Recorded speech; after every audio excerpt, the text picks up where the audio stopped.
Extraire de l'ADN, l'analyser, repérer les gènes les plus intéressants, voilà le quotidien de cette équipe de l'INRA.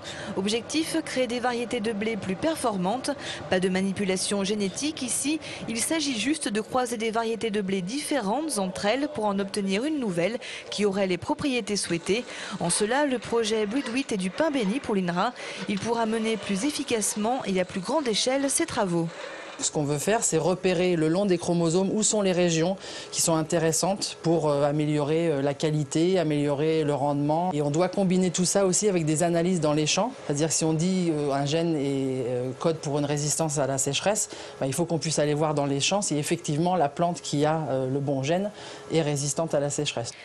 Si l'INRA a bénéficié de ces crédits, c'est que l'enjeu autour du blé, première céréale cultivée au monde, est de taille. Il s'agit d'une part de trouver des variétés adaptées aux conditions climatiques de demain et d'autre part qui nécessitent moins d'eau, d'engrais et de pesticides, le tout avec le même rendement.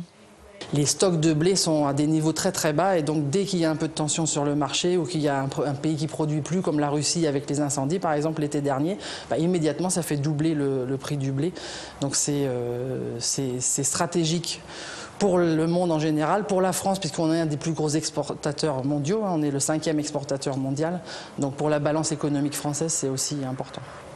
60 000 parcelles test verront le jour en France dans la prochaine décennie. Sur les 10 000 variétés de blé dont il dispose, l'INRA en analysera 5 000 pour n'en présenter ensuite qu'un échantillon aux sélectionneurs tels que Limagrain avant que ces épis ne finissent dans votre assiette.